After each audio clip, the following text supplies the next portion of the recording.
Karachi press club میں حج organiser ایسوسی ایشن آف پاکستان کی پریس کانفرنس۔ مرکزی رہنما جمال خان ترکی کہتے ہیں کہ حالیہ بحران کے باعث 65,000 افراد حج کی ادائیگی سے محروم رہ گئے۔ سابق چیئرمین حج آرگنائزیشن جمال خان نے پرائیویٹ حج کوٹا کے تحت عازمین حج کے 51 ملین ریال کی رقم کا سرکاری حج کوٹے میں استعمال کا انکشاف کر دیا۔ وزیر اعظم اعلیٰ سطح تحقیقاتی کمیشن تشکیل دیں گے۔ اس سال رہ جانے والوں کو اگلے سال اسی پیکج میں ایڈجسٹ کیا جائے گا۔ تفصیلات منظر رضوی کی اس رپورٹ میں دیکھیے۔ کراچی پریس کلب میں حج آرگنائزر ایسوسی ایشن کی پریس کانفرنس۔ حج آرگنائزر کے مرکزی رہنما جمال خان ترکی نے کہا کہ 65,000 عازمین حج کی ادائیگی کے لیے نہیں جا سکے۔ وزیر اعظم اور وفاقی وزیر مذہبی امور اعلیٰ سطح کی تحقیقاتی کمیشن کے قیام کا اعلان کریں۔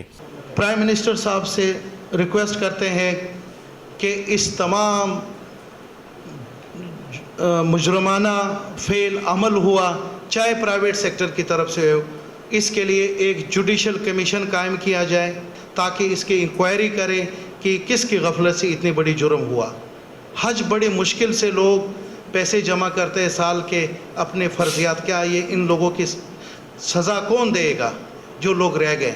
حج آرگنائزر ایسوسی ایشن کے صوبائی رہنما ندیم شریف نے کہا کہ 710 ملین کی رقم ہولڈ کروائی جائے۔ اگر ہمیں رقم واپس نہیں ملتی تو وہ جانے والوں کو انہی پیسوں میں اگلے سال بھیج دیں گے۔ ان سروس پرووائیڈر کو چاہیے تھا کہ وہ سعودی حکومت کی تعلیمات کے مطابق اپنا پروگرام بناتے۔